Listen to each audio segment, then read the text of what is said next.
하루 3분의 말씀 묵상을 통해 당신의 삶의 기적을 체험하세요. 믿음의 사대를 세우는 성경 암송 72구절. 하나님을 의뢰함 성령. 고린도전서 3장 16절. 너희는 너희가 하나님의 성전인 것과 하나님의 성령이 너희 안에 계시는 것을 알지 못하느냐. 어느 날 목공소의 연장들이 회의를 열었습니다. 회의 진행은 평소와 같이 망치가 맡았습니다.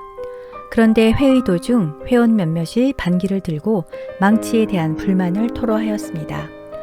망치는 항상 깨고 부수는 자입니다. 늘 소란을 피우는 자니 사회자로서의 자격이 없습니다. 여기서 떠나야 합니다. 그러자 망치가 말했습니다. 좋습니다. 나 스스로도 나의 결점을 인정하므로 이곳을 떠나겠습니다. 하지만 나와 함께 떠나야 할 자가 있으니 바로 대패입니다. 왜냐하면 대패가 하는 일에는 전혀 깊이가 없고 늘 남의 껍질만 벗기기 때문입니다. 이에 화가 난 대패가 말했습니다. 나뿐만 아니라 자도 나가야 합니다. 왜냐하면 자는 자기만 옳은 듯이 항상 눈금을 매기고 측정하여 모두에게 덕이 되지 못하기 때문입니다. 그러자 조용히 듣고 있던 자가 벌떡 일어나더니 톱을 지적하면서 톱은 연합하기보다는 분리시키니 여기에서 가장 불필요한 자입니다. 라고 했습니다. 이렇게 서로가 한창 다투고 있을 때 목수가 들어왔습니다. 그런데 그 목수는 이 모든 연장들을 총동원하여 순식간에 아름다운 설교 단상을 만들었습니다. 서로의 다름을 인정하지 않고 약점을 들추며 다투던 그들은 결점 많은 자신들을 이용하여 이처럼 아름다운 설교 단성을 만드는데 쓰임받은 사실에 감탄하면서 우리 모두가 나사렛 목수의 동력자들이구나 하며 좋아했습니다. 이렇게 우리 모두는 각자 흠도 많고 약점과 결점이 많은 연약한 지체입니다. 하나님은 이런 우리들을 일꾼으로 사용하셔서 함께 동역하시기에 우리는 믿음 안에서 하나요 영적 동지입니다. 그런데 망치와 대패와 자와 톱의 모습이 혹시 나의 모습은 아닌지요? 성숙한 신앙인이 되려면 어떻게 살아야 할까요? 사도 바울은 고린도전서 3장 16절에서 여러분은 여러분 자신이 하나님의 성전인 것과 하나님의 성령께서 여러분 안에 계신다는 사실을 알지 못합니까? 라고 물으셨습니다. 이 말씀은 이미 알고 있으면서 왜 삶에서는 전혀 모르는 사람처럼 말하고 행동하느냐라는 의미입니다. 사도 바울이 선포하신 이 말씀은 당시 유대인들에게는 충격 그 자체였고 정면 도전이었습니다. 왜냐하면 유대인들은 하나님의 성전은 오로지 예루살렘에 있는 돌로 지은 성전 외에는 없다고 믿었고 그곳은 자신들조차도 함부로 접근할 수 없을 만큼 거룩한 곳이라고 믿었기 때문입니다. 그런데 사도 바울은 하나님이 예루살렘 성전 안에서만 계시는 것이 아니라 이방인까지도 포함한 모든 그리스도인들 안에 거하신다고 하였습니다. 사도 바울은 무슨 근거로 성도 한 사람 한 사람을 가리켜 하나님의 성전이라고 말했을까요? 그것은 바로 성도 안에 계시는 성령의 내주하심에 있습니다. 우리가 예수 그리스도를 믿게 되면 그 순간 성령님께서 우리의 마음에 들어와 내 안에 계십니다. 성전이란 하나님의 영이 머물러 계시는 거룩한 곳입니다. 성전은 예배당뿐만 아니라 어디든지 하나님이 임재하는 곳이며 거룩한 성전인 성도들이 모여 예배를 드리는 생명의 성령 공동체입니다. 성령은 하나님의 영이요 하나님 자신입니다. 그 귀한 성령님이 바로 내 안에 계신다는 것입니다. 우리 몸이 성전이기에 우리는 성전된 우리 몸을 소중히 지키고 가꾸어야 할 책임과 의무가 있습니다. 사도 바울이 성도나 교회를 하나님의 성전에 비유한 것은 고린도 교인들이 나뉘어 분쟁하는 것이 교회를 부패시키고 파괴하는 것이므로 하나님의 심판을 면치 못할 중대한 죄악임을 경고하기 위함입니다. 교회가 왜 하나 되지 못할까요? 왜 서로 사랑하지 못할까요? 그 이유는 하나님을 바라보지 못하고 사람을 바라보기 때문입니다. 내 몸의 주인은 내가 아닙니다. 성전의 주인은 하나님입니다. 예수님의 핏값으로 산 거룩한 내 몸을 내 것인 것처럼 마음대로 사용해서는 안 됩니다. 우리가 성령과 말씀으로 거듭났다고 곧바로 우리가 성숙한 사람이 되는 것은 아닙니다. 우리 속 사람은 변하여 새로운 영이 들어왔지만 그 영을 품고 있는 우리의 육신과 마음은 여전히 옛 사람 그대로입니다. 그렇기 때문에 거듭난 이후에는 하나님을 바라보려고 하는 영적인 속성과 하나님을 거부하고 세상을 바라보려고 하는 육적인 속성이 싸우는 영적 전투가 일어납니다. 하나됨을 막는 것은 시기와 분쟁과 교만입니다. 시기는 열등감에서 나오고 분쟁은 우월감에서 나옵니다. 열등감과 우월감은 비교의식에서 나옵니다. 교만은 자신이 다른 사람보다 우월하며 하나님 없이도 잘 살 수 있다는 착각입니다. 나누고 분리시키는 것은 마귀의 일입니다. 분열의 싸움이 있는 곳에는 언제나 사탄의 역사가 있을 뿐입니다. 우리는 몸을 하나님이 기뻐하시는 거룩한 산 제사로 드리기 위하여 말씀과 기도로 우리 영에 물을 주고 비료를 주고 훈련을 해야 합니다. 신앙이 성숙해 간다는 것은 바로 육적인 속성을 벗어버리고 점점 영이 육신을 다스리는 것을 의미합니다. 주님은 언제나 서로 하나 되어 화해하고 화목하게 화평을 누리며 살길 원하십니다. 우리 모두 내 안에 계시는 성령님과 함께 거룩한 성전으로 만들어 나가길 기도합니다. 사랑의 하나님 아버지, 여전히 교만하고 이기적인 저를 사랑하사 성령님을 보내주셔서 항상 함께 해주시고 저의 몸을 성전으로 삼아주시니 감사드립니다. 하나님이 영이 임재하는 저의 몸을 함부로 하지 않고 저의 눈과 귀와 입과 손과 발을 주님의 영광을 위해 산 제물로 올려드리게 하소서. 예수님 이름으로 기도드립니다. 아멘.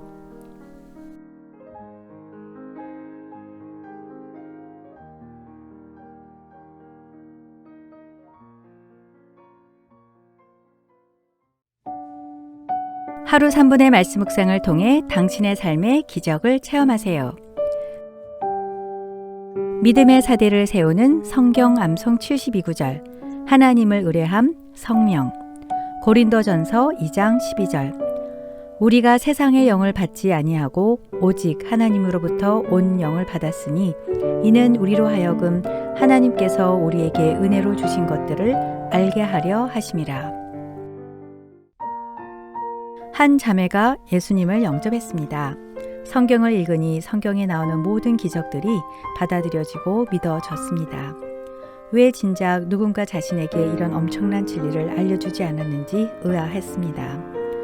얼마 후 가장 친하고 대화도 잘 통하는 친구에게 이 기쁜 소식을 알려주기 위해 자신이 알게 된 예수님에 대해서 열심히 전했습니다. 그런데 1시간여 동안 듣고 있던 그 친구는 기가 찬 듯 이렇게 말했습니다. 넌 그 말들이 믿어지니? 그러자 그 자매는 말했습니다. 그럼 넌 이것들이 안 믿어지니? 어떻게 그것을 안 믿을 수가 있어? 그거 다 뻥이야. 널 세뇌시키는 거라고. 너가 하나님을 눈으로 봤니? 예수님이 내 죄 때문에 죽었다가 다시 살아났다고?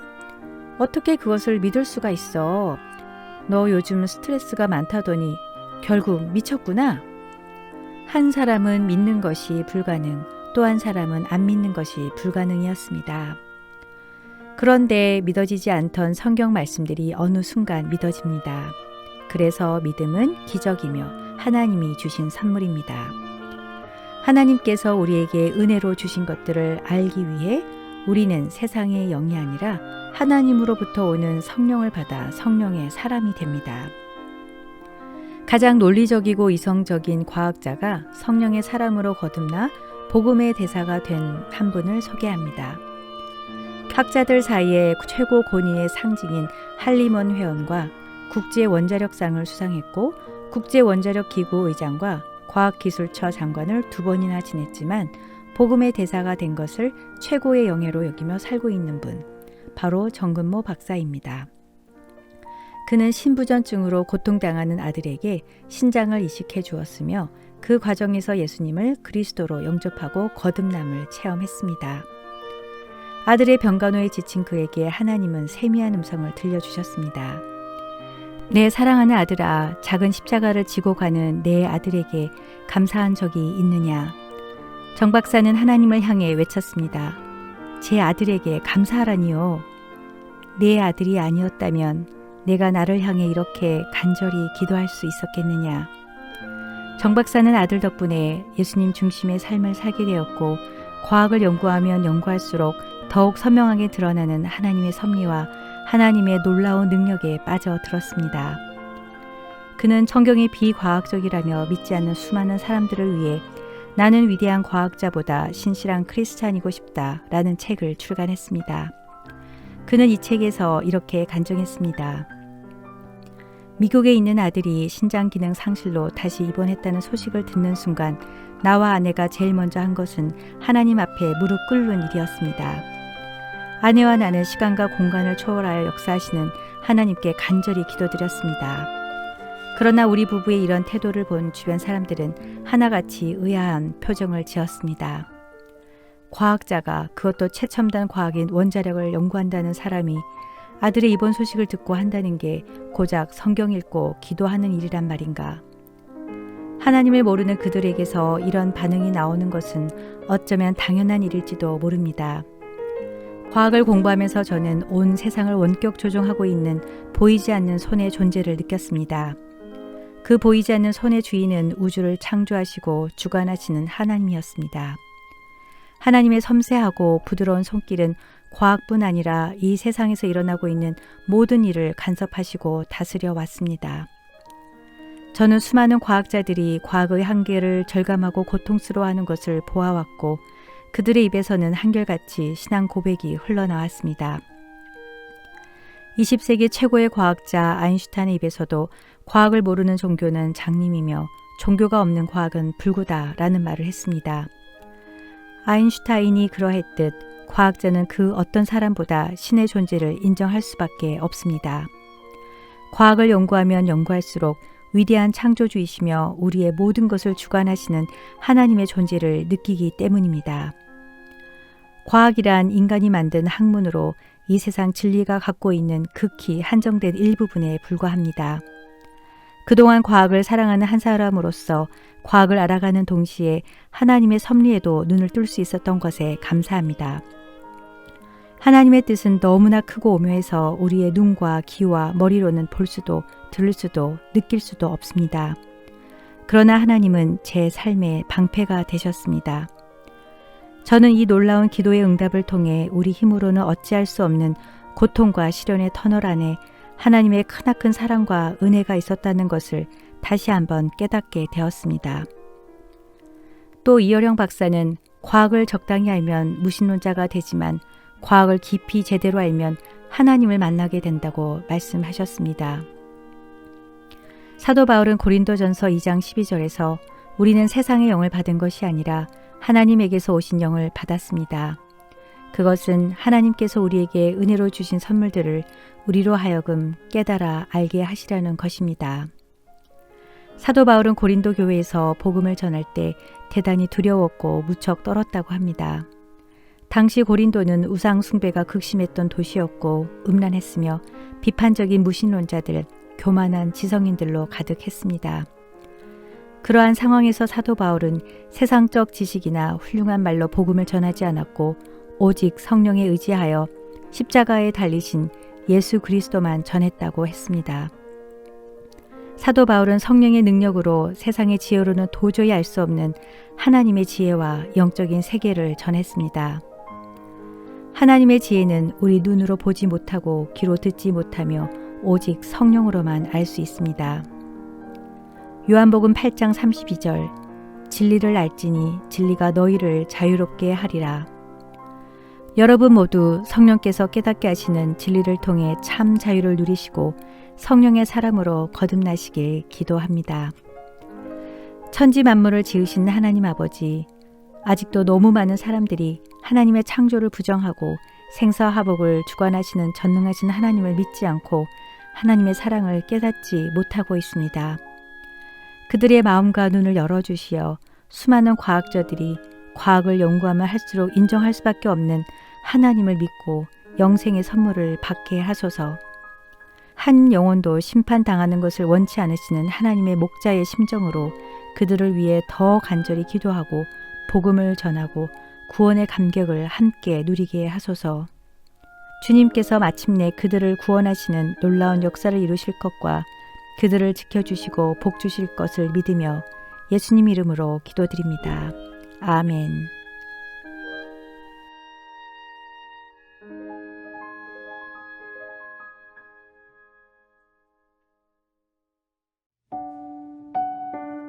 하루 3분의 말씀 묵상을 통해 당신의 삶의 기적을 체험하세요. 믿음의 자리를 세우는 성경 암송 72구절. 하나님을 의뢰함, 능력. 이사야 41장 10절. 두려워하지 말라, 내가 너와 함께함이라. 놀라지 말라, 나는 내 하나님이 됨이라. 내가 너를 굳세게 하리라. 참으로 너를 도와주리라. 참으로 나의 의로운 오른손으로 너를 붙들리라. 우리는 성공과 행복을 위해 열심히 달려가고 있습니다. 그러나 현실은 나만 못난 것 같고, 나만 불행한 것 같고, 나만 실패자 같아서 초라해질 때가 있습니다. 왜 나에게만 이런 일이 일어나는지 하나님을 원망하신 적 있으신가요? 하나님을 원망하며 자살까지 결심하셨다가 주님을 영접하고 선교사님이 된 한 분을 소개합니다. 최근 출간된 책 내가 나의 영광을 짓밟았다의 저자 최요나 선교사님의 이야기입니다. 초등학교 때 피부에 이상한 반점이 생기면서 몸이 간지럽기 시작했습니다. 중학교에 들어가면서부터 피부 질환은 점점 심해지기 시작했는데 밤에 잠을 자지 못할 정도로 가려워서 피가 나도록 긁었습니다. 피부병에 좋다는 약과 용하다는 약초를 구해서 먹었고 무당 할머니를 데리고 와서 고통스러운 치료를 몇 개월 동안 받기도 했습니다. 치료가 끝난 뒤 추운 겨울바람이 부는 집 밖에 나가 하늘을 보며 우두커니 앉아 있는데 눈물이 하염없이 흘러내렸습니다. 나는 왜 태어났을까? 세상에 버려진 고아와 같은 고독감이 휘몰아쳤고 이렇게 태어나도록 한 부모님에 대한 원망과 저주에 가슴을 쳤습니다. 대학교에 입학한 뒤 자살을 결심하였습니다. 평생 치료가 안 되는 만성 질환인 소리아시스 건산 피부병에 대한 원망, 제 자신과 부모에 대한 지독한 저주들, 그리고 지나온 삶의 고독감이 저를 감쌌습니다. 실패자라는 열등감으로 죽음 외에는 답이 없었습니다. 그러다 친구 따라 MT를 간 여수 애양원에서 하나님을 만났습니다. 예수님을 믿고 구원받으면 전능하신 하나님이 저의 병을 치유해 주시리라 믿었습니다. 하지만 지금까지도 저는 38년째 그 병을 가지고 있습니다. 하나님, 이러실 수가 있습니까? 너무하신 것 아닙니까? 왜 저만 이렇게 살아야 합니까? 하나님께 분노하고 눈물과 통곡으로 하나님께 엎드렸습니다. 그러다 제가 깨달은 분명한 사실은 하나님은 저의 실패한 인생 속에 찾아오셔서 언제나 신실하셨다는 것입니다. 그리고 지난 세월 동안 하나님은 모든 것을 합력해서 선을 이루셨습니다. 하나님께서는 피부병이 낫고 낫지 않고는 더 이상 저에게 문제가 되지 않는 마음을 가지게 하셨습니다. 예전에는 이 병을 고쳐달라고, 치료해달라고, 그리고 완치만 되면 모든 것을 드리며 주 앞에 헌신하겠다고 마음에도 없는 고백을 참 많이 했습니다. 그러나 지금은 이 질병이 낫지 않기를 기도하곤 합니다. 왜냐하면 이 병으로 인해 주님을 만났고 이 병은 주님 앞에 더 가까이 나아가도록 돕는 귀한 축복의 도구이기 때문입니다. 가장 큰 축복과 은혜는 가려움으로 고통스러워 잠을 못 이루어도 주님을 향한 목마름과 갈급한 심령이 제 안에 부어져 있다는 것입니다. 그것이 얼마나 감사한지 모릅니다. 그가 친히 말씀하시기를 내가 결코 너희를 버리지 아니하고 너희를 떠나지 아니하리라 하셨느니라. 히브리서 13장 5절 말씀입니다. 우리는 예상치 못한 여러 문제들과 고난이 닥쳤을 때 내 힘으로 해결해 보려고 고민하고 여기저기 쫓아다니다가 내가 할 수 있는 것이 아무것도 없음을 발견하고 하나님을 찾습니다. 왜 저에게 이런 일이 일어나는 겁니까? 왜 하필 저입니까? 하나님을 원망하고 문제를 해결해 달라고 부르짖고 해결해 주면 믿겠다고 거래를 합니다. 이런 이기적인 저희들에게 하나님은 찾아오셔서 제일 먼저 마음의 평안을 주십니다. 두려워하지 말라. 내가 너와 함께 하겠다. 놀라지 말라. 나는 너의 하나님이다. 내가 너를 강하게 하고 너를 도와주겠다. 나의 승리의 오른팔로 너를 붙들겠다. 눈물로 주님의 이름을 부르기만 해도 주님은 우리의 작은 신음을 들으시고 위로와 치유의 손길을 펼쳐주십니다. 세상 사람들은 실패자라고 무시할지 모르지만 하나님은 실수투성이, 상처투성이인 저를 절대 무시하지 않으시고 떠나지 않으시고 사랑하십니다. 나는 약해도 괜찮습니다. 우리의 아버지인 하나님은 강하시니까요. 나는 실패자여도 실수투성이여도 괜찮습니다. 우리 주 예수님은 이미 승리하셨으니까요. 하나님은 연약한 나를 통하여 일하십니다. 세상을 빛낸 훌륭한 예술가나 과학자, 음악가들도 처음부터 유능한 사람들이 아니었습니다. 보물섬의 작가 로버트 루이스 스티븐스는 결핵 말기의 고통 속에서 명작을 집필했고, 테레사 수녀는 평생 자신을 괴롭힌 만성 두통을 참아가며 사랑을 베풀었습니다. 천재 수학자 블레이즈 파스칼은 청년 시절부터 괴롭힌 온몸의 통증을 이겨내고 팡세를 남겼으며, 베토벤은 청각장애의 고통 속에서 불후의 명곡을 만들었습니다. 파스테르는 반신불수 상태에서 질병에 대한 면역체를 개발했고, 에디슨은 청각장애자였으나 축음기를 발명했고, 영국의 시인 존 밀턴은 시각장애인임에도 깊은 신앙과 깊은 영성으로 신라권을 저술했습니다. 우리에게도 이러한 신체적인 약점과 고통, 현대의학으로는 치유 안 되는 병, 절망스러운 상황, 변하지 않는 환경, 여러 고난이 있음에도 불구하고 예수 그리스도의 손에 붙잡히면 위대하게 쓰임받을 수 있습니다. 하나님은 자녀를 죽게 내버려 두시는 분이 아닙니다. 우리에게 새로운 용기를 주시고 인생을 살아갈 이유를 허락하시는 분이십니다. 오늘 하루 충실하게 하나님의 영광을 위해 최선을 다해 살았다면 그 축복은 내일로 연결됩니다. 내일은 또 다른 내일로 연결될 것입니다. 그래서 평생 동안 하나님의 축복을 경험하게 될 것입니다. 우리 모두 두려워하지 말라, 내가 너와 함께함이라 약속하시는 하나님의 말씀을 붙잡고 새 힘을 얻고 다시 일어나는 은혜를 누리시길 기도합니다. 생사화복의 주관자이신 하나님 아버지, 모든 것이 합력하여 선을 이루게 하시는 주님을 찬양합니다. 근심과 걱정 때문에 일이 손에 잡히지 않고 앞길이 막막하게 느껴질 때도 주님의 말씀을 붙잡고 주님만을 의지하고 기도하며 근심을 물리치게 하옵소서. 나만 당하는 고난, 나만이 실패자 같은 절망 속에서도 세상이 줄 수 없는 하늘의 위로와 평안으로 저희의 마음을 지켜 주시옵소서. 두려움이 밀려올 때마다 내가 너를 굳세게 하리라, 참으로 너를 도와주리라, 너를 붙들리라는 말씀이 기억나게 하시고 그 말씀을 붙잡고 주님 앞에 나아가 기도하게 하소서. 예수님 이름으로 기도드립니다. 아멘.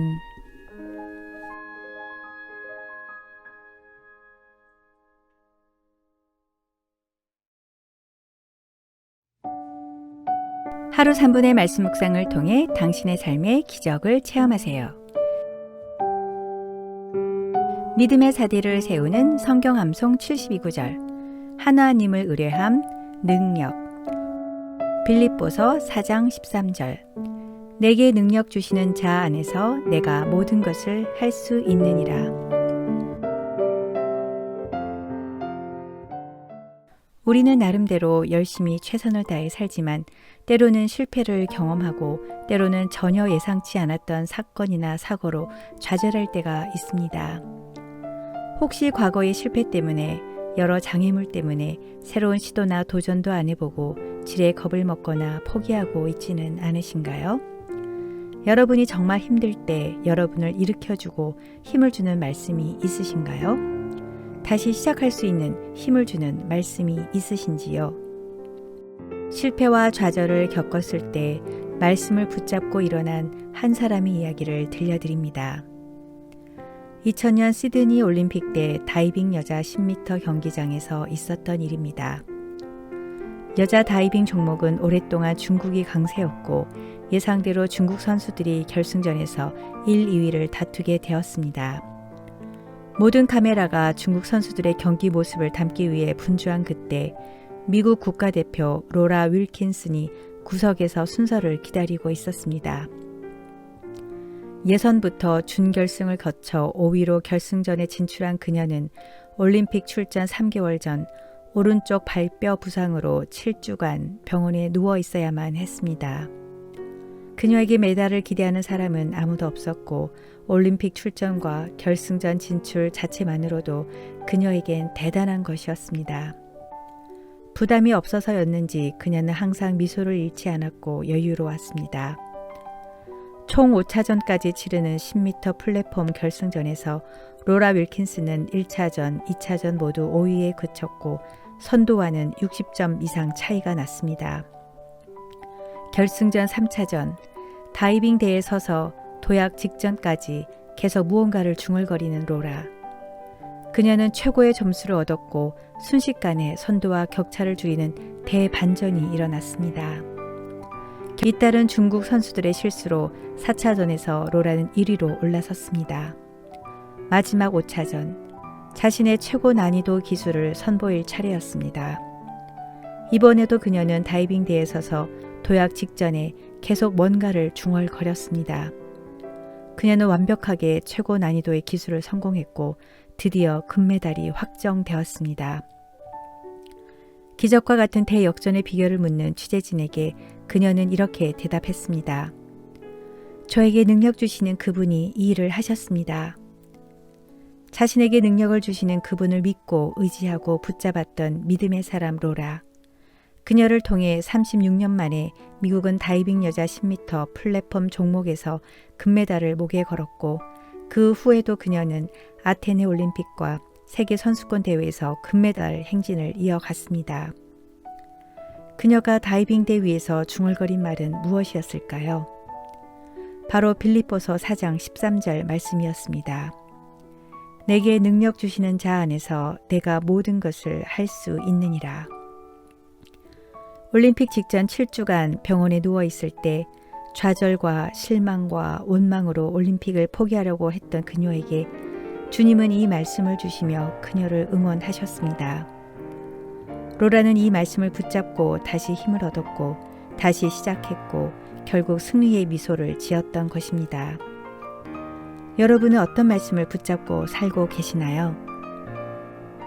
대부분의 성도들이 좋아하고 도깨비 방망이처럼 생각하는 기적의 말씀이 바로 빌립보서 4장 13절 말씀입니다. 능력도 주시고 모든 것을 할 수 있게 하시니 얼마나 위안이 되고 힘이 되는지요. 그런데 바울은 이 말씀을 형통한 가운데 쓰지 않았습니다. 빌립보서는 바울이 억울하게 감옥에 갇혀 언제 사형 선고를 받을지 모르는 죽음과 삶의 기로에서 빌립보 교회 교인들에게 쓴 편지입니다. 바울은 능력 주시는 자 안에서 모든 것을 할 수 있으려면 조건이 있다고 말하고 있습니다. 이것을 빌사일삼의 법칙이라고 부르기도 합니다. 내가 궁핍함으로 말하는 것이 아니니라. 어떠한 형편에든지 나는 자족하기를 배웠노니 나는 비천에 처할 줄도 알고 풍부에 처할 줄도 알아. 모든 일, 곧 배부름과 배고픔과 풍부와 궁핍에도 처할 줄 아는 일체의 비결을 배웠노라. 빌립보서 4장 11절에서 12절 말씀입니다. 바로 자족입니다. 빌사일삼의 축복을 누리기 위해서는 먼저 자족해야 합니다.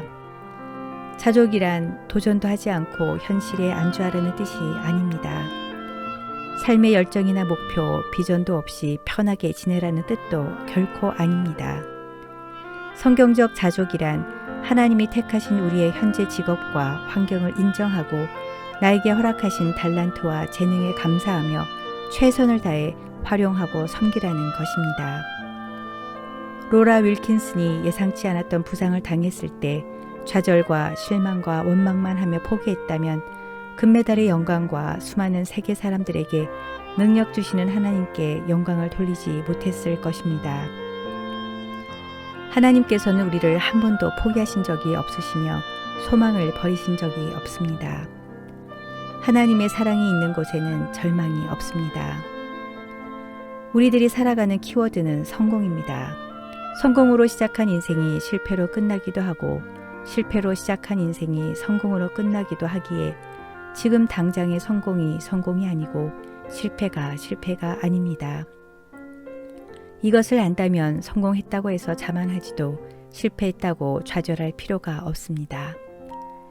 실패는 성공의 반대말이 아니라 하나님이 주시는 기회이며 축복의 과정입니다. 거대한 바다에서 항해의 방향을 결정하는 것은 바람의 방향이 아니라 배에 달려있는 돛과 키입니다. 내 인생의 방향도 외풍과 같은 고난과 시련에 의해서가 아니라 나의 자세와 마음에 달려 있습니다. 넘어지는 것이 문제가 아니라 넘어진 채로 머물러 있는 것이 문제이며 실패하는 것이 문제가 아니라 실패에 머물러 있는 것이 문제입니다. 실패로부터 배우지 못하는 것이 문제요. 실패의 원인이 되는 실수를 반복하는 것이 문제입니다. 실패로부터 교훈을 얻었다면 그 실패는 값진 것입니다. 빌사일삼의 법칙을 붙잡고 내게 없는 것을 불평하기보다는 내가 가지고 있는 것에 감사하고 자족하면서 내 인생의 나침반인 하나님과 말씀을 매일 의지하시길 기도합니다. 저에게 능력 주시는 하나님 아버지, 매일 주님의 말씀을 붙잡고 읊조리며 성령님의 열정으로 충만케 하여 주시고 제 삶의 목적과 사명을 주님의 주파수에 맞추어 은혜의 보좌 앞에 담대히 나아가는 제가 되게 하소서. 어떤 상황과 환경에서도 늘 자족하고 부어주신 은혜에 감사하며 세상의 그 어떤 것보다 비교할 수 없는 하나님의 사랑만으로도 만족하며 살게 하소서. 끝까지 주님의 말씀을 믿고 붙잡는 믿음의 사람이 되게 하시고 그 일을 행하시는 주님을 사랑하며 주님이 주신 달란트와 재능으로 최선을 다해 주님께 영광 돌리고 평생 쓰임받는 일꾼이 되게 하소서. 예수님의 이름으로 기도드립니다. 아멘.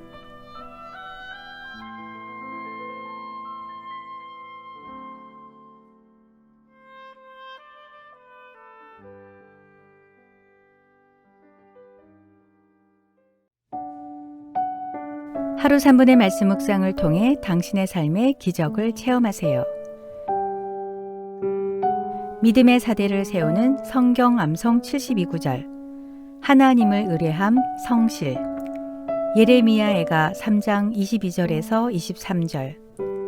여호와의 인자와 긍휼이 무궁하심으로 우리가 진멸되지 아니함이니이다. 이것들이 아침마다 새로우니 주의 성실하심이 크시도소이다.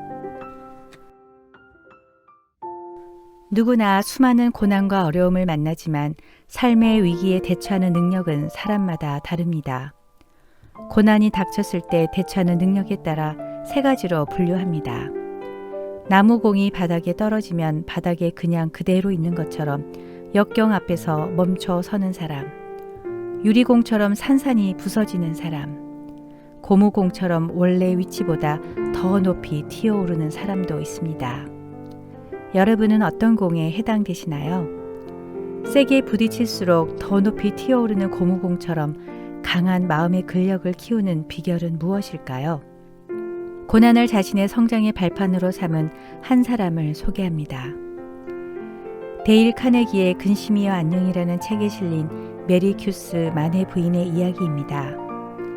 만해 부인의 남편은 사업에 부도를 내고 빚쟁이들에게 쫓겨 집을 떠나 숨어 지냈습니다. 모든 것을 잃어버린 부인은 길거리로 나앉게 되었습니다. 거기다 어린 아들은 문방구에서 연필을 훔치다 들켜 학교에서 쫓겨났습니다. 부인은 절망 속에서 더 이상 살고 싶은 마음이 없었습니다. 부인은 아이들을 재우고 가스를 켰습니다. 가스가 나오자 점점 정신이 몽롱해졌습니다. 그런데 그때 옆집에서 찬송 소리가 들려왔습니다. 내 모든 시험 무거운 짐을 주 예수 앞에 아뢰이면 근심에 쌓인 날 돌아보사 내 근심 모두 맡으시네. 무거운 짐을 나 홀로 지고 견디다 못해 쓰러질 때 불쌍히 여겨 구원해 줄 이 은혜의 주님 오직 예수. 그 찬송이 몽롱해져가는 부인의 영혼을 흔들어 깨웠습니다. 부인은 그 찬송가를 통해 너의 모든 시험과 무거운 짐을 왜 나에게 맡기지 않느냐라고 말씀하시는 주님의 음성을 들었습니다. 왜 내가 기도할 생각을 못했지? 자살할 용기가 있으면서 왜 기도할 생각은 안 했을까?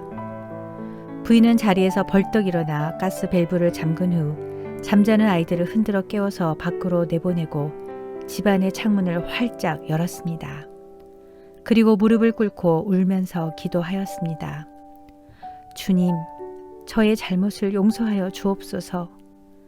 죽을 마음은 가졌으면서도 기도할 마음은 갖지 못했습니다. 저의 믿음 없음을 용서하여 주옵소서. 부인은 그날로 즉시 이삿짐을 싸들고 아이들과 함께 시골로 내려갔습니다. 거기서 빈집을 찾아 새 삶을 시작하였습니다. 그 후 자녀들은 잘 자라 위대한 믿음의 사람들로 성장하였습니다. 부인은 이렇게 간증하였습니다. 여러분, 죽을 수 있는 용기를 하나님 앞에 기도할 수 있는 용기로 바꾸십시오. 100번의 탄식이 아니라 한 번의 기도가 여러분의 인생을 바꿉니다. 그렇습니다. 우리가 살다 보면 피할 수 없는 것이 위기입니다. 인생은 결코 만만치 않으며 위기는 사람이나 형편을 가리지 않고 누구에게나 찾아옵니다. 죽을 수 있는 용기로 기도하면서 살아간다면 무엇인들 못할 것이 없습니다. 성공한 사람들은 어려운 환경 속에서도 기도하면서 꾸준히 성장하여 고난도 축복이다 라고 말하며 이 고난을 발판으로 삼아 다시 일어나 인생 역전의 삶을 살아갑니다.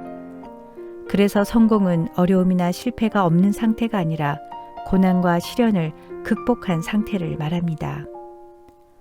몸의 근육이 우리의 신체가 에너지를 쓰도록 돕고 면역력을 높여주듯이 마음의 근육도 크고 작은 스트레스를 견딜 수 있는 마음의 면역력을 높여줍니다.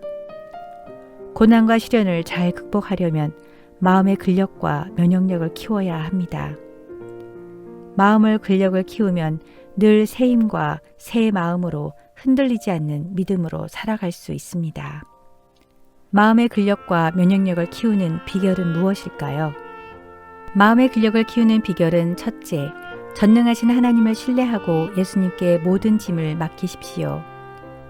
주님은 어두운 내 마음에 찾아오셔서 빛이 되어주시고 절망 중에서도 주님의 언약의 말씀은 내 마음과 생각을 바꾸어 주십니다.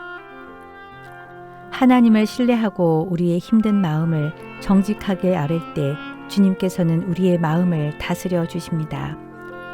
둘째, 수시로 기도하십시오. 낙심이나 풀리지 않는 문제가 있을 때 제일 먼저 할 일은 기도하는 것입니다. 어떤 어려움에도 직면할 수 있는 힘을 달라고, 실패나 실수로부터 배울 수 있는 지혜를 달라고, 인내와 끈기로 다시 도전할 용기를 달라고 기도하십시오. 하나님은 자녀의 요청에 귀 기울이시는 분입니다. 포기하고 절망하게 하는 사탄의 유혹 앞에서도 기도하면 나를 건져주시고 나에게 이길 힘을 주시고 다시 일어나게 하십니다. 셋째, 아침마다 새롭게 하시는 은혜를 붙잡으십시오. 하나님의 은혜는 한 번으로만 끝나는 이벤트가 아닙니다. 매일 아침마다 오셔서 새롭고 진실되고 참되신 믿음을 회복시켜 주십니다. 자신의 죄를 구체적으로 회개하고 죄의 습관을 끊어내도록 결단하고 성령의 도우심을 구해야 합니다. 늘 새 힘과 새 마음으로 속사람이 새로워져서 새로운 생명으로 소생해야 합니다. 너희는 이전 일을 기억하지 말며 옛날 일을 생각하지 말라. 보라, 내가 새 일을 행하리니 이제 나타낼 것이라. 너희가 그것을 알지 못하겠느냐? 반드시 내가 광야의 길을 사막에 강을 내리니. 이사야 43장 18절에서 19절 말씀입니다.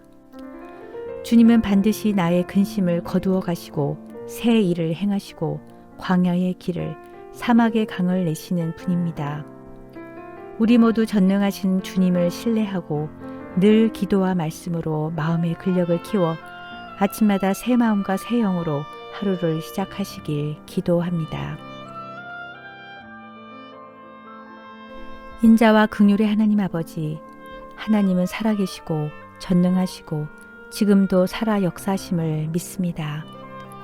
항상 저와 동행해 주심으로 속사람이 새로워져서 어떤 상황과 환경에도 흔들리지 않는 강건한 마음의 근력과 면역력으로 믿음의 사람이 되게 하소서.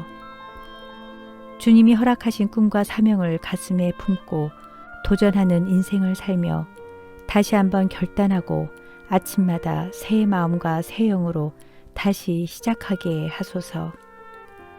과거에 얽매여 사는 제가 되지 않도록 붙들어 주시고 매일 아침 속사람이 강건해져서 하나님의 선하시고 기뻐하시고 온전하신 뜻이 무엇인지 분별하여 지혜롭게 살게 하소서. 예수님 이름으로 기도드립니다. 아멘.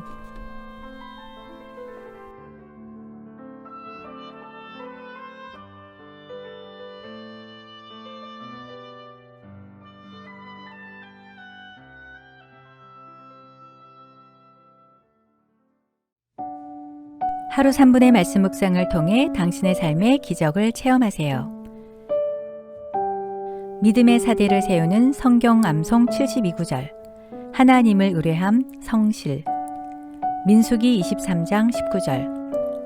하나님은 사람이 아니시니 거짓말을 하지 않으시고 인생이 아니시니 후회가 없으시도다. 어찌 그 말씀하신 바를 행하지 않으시며 하신 말씀을 실행하지 않으시랴. 삶이 너무 힘들고 앞이 막막하고 가슴이 답답하며 아무리 기다려도 문제 해결의 길이 안 보여 고통을 받을 때 여러분은 어떻게 대처하시나요? 하나님께 기도하는 사람은 많지만 정말 확고한 믿음을 가지고 기도하는 사람은 흔치 않습니다.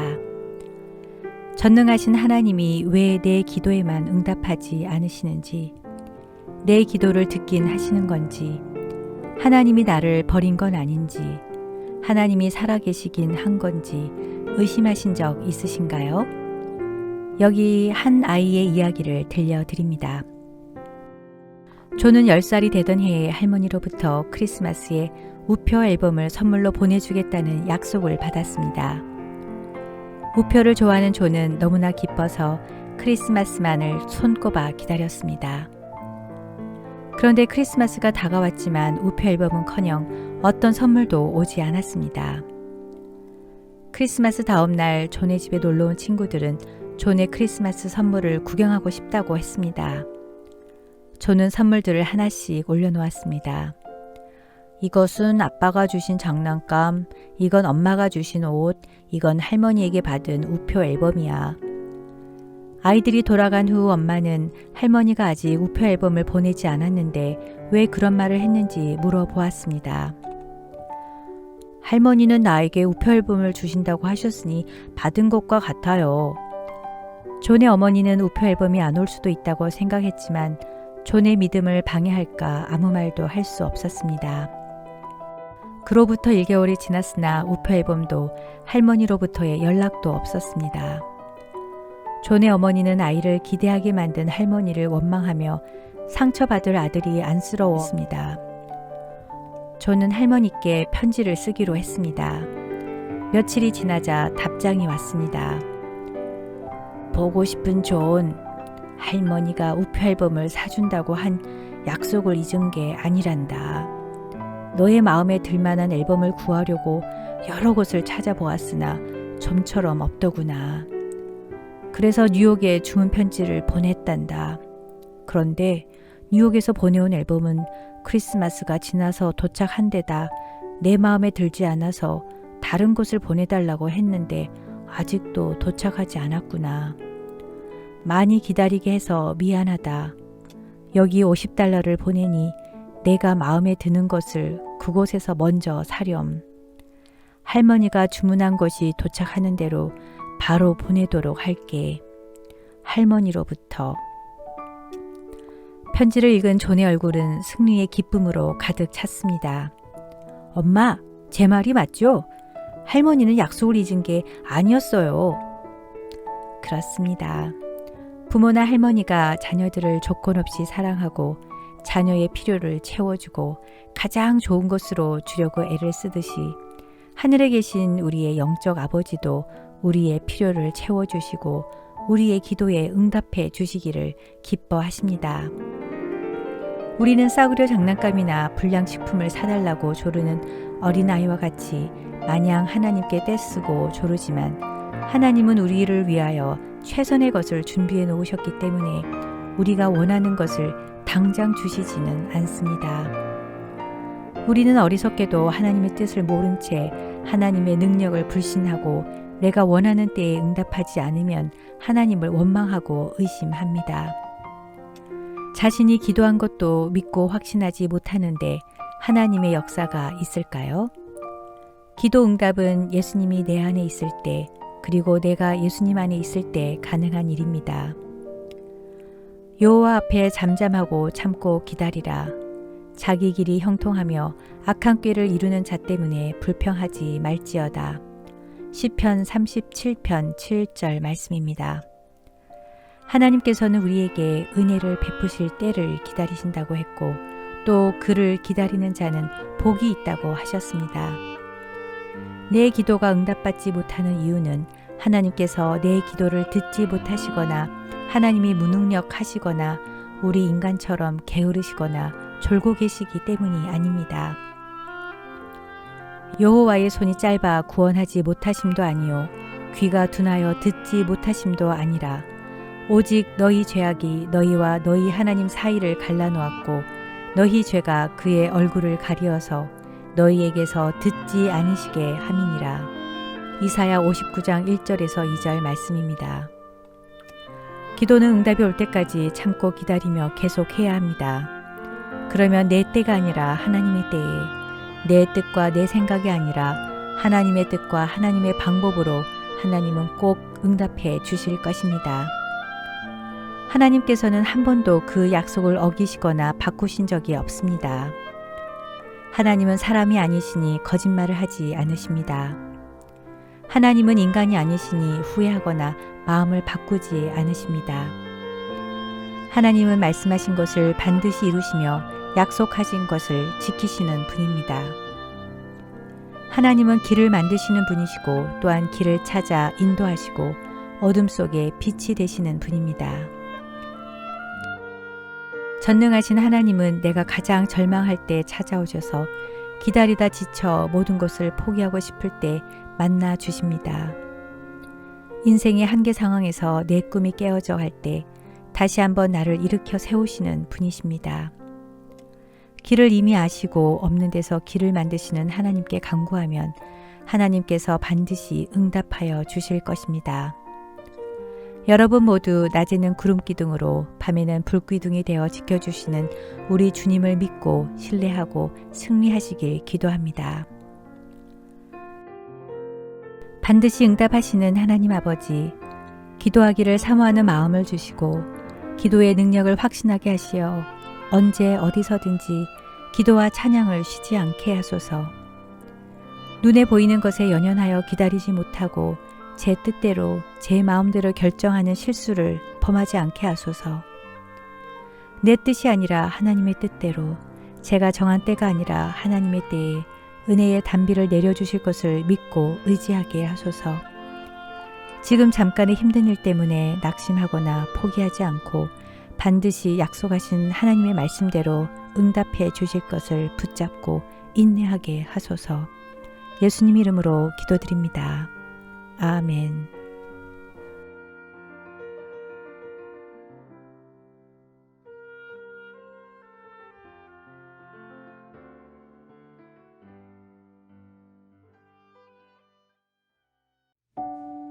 하루 3분의 말씀 묵상을 통해 당신의 삶의 기적을 체험하세요. 믿음의 사대를 세우는 성경 암송 72구절. 하나님을 의뢰함 평안. 이사야 26장 3절. 주께서 심지가 견고한 자를 평강하고 평강하도록 지키시리니 이는 그가 주를 신뢰함이니이다. 어느 선생님이 입시 공부에 찌든 고등학생에게 소원이 무엇이냐고 물어보자 학생은 이렇게 대답했습니다.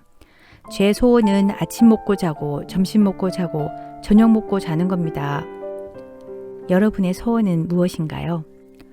코로나19 사태로 많은 사람들이 사회적 거리두기로 외출과 모임, 여행을 자제하며 답답함과 무료함, 불안감으로 우울한 시간을 보냈었고 평범한 일상이 얼마나 감사한지 느꼈습니다. 잘 먹고 잘 사는 것은 인간의 기본 욕구로 정말 중요한 일이지만 그것만 하고 산다고 행복하지는 않습니다. 편안함이 나쁜 것은 아니지만 그것이 우리를 행복하게 하는 것은 아닙니다. 하나님이 주시는 평안은 세상이 주는 평안과 어떻게 다를까요? 한 집사님의 이야기를 들려드립니다. 마귀 삼형제가 모여 신앙 좋은 김 집사를 어떻게 하면 시험에 빠뜨릴 수 있을지 열띤 토론을 벌였습니다. 가만히 두었다가는 대단한 예수쟁이가 될 것이 분명하니 사전에 싹을 자르자고 목소리를 높였습니다. 드디어 큰형 마귀가 행동을 개시했습니다.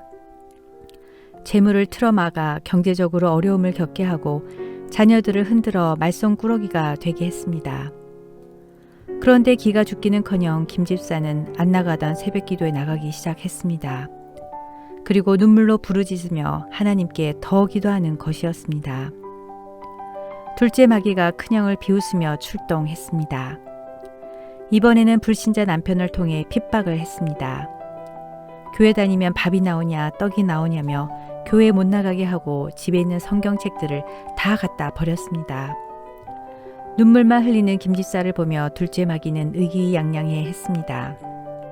하지만 이게 웬일입니까?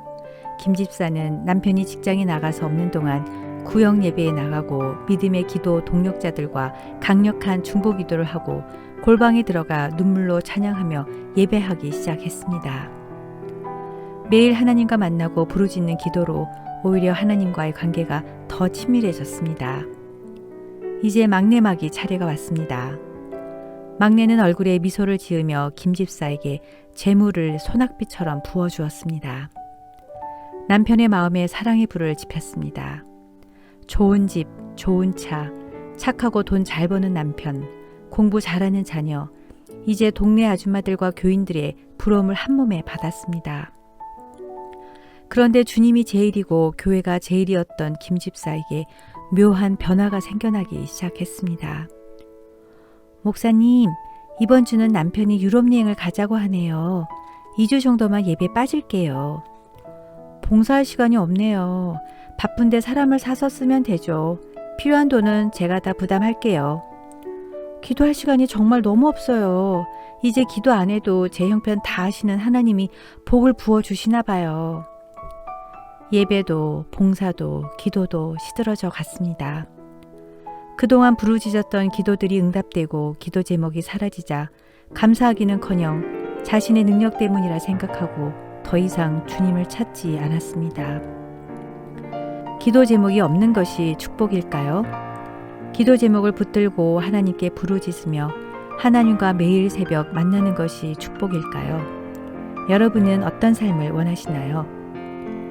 무릇 주를 멀리하는 자는 망하리니 음녀같이 주를 떠난 자를 주께서 다 멸하셨나이다. 하나님께 가까이함이 내게 복이라. 내가 주 여호와를 나의 피난처로 삼아 주의 모든 행적을 전파하리이다. 시편 73편 27절에서 28절 말씀입니다. 우리는 흔히 예수님을 잘 믿고 편하게 사는 것이 복된 인생이라고 생각합니다. 그러나 편하게 사는 것과 복되게 산다는 것은 동일한 의미가 아닙니다.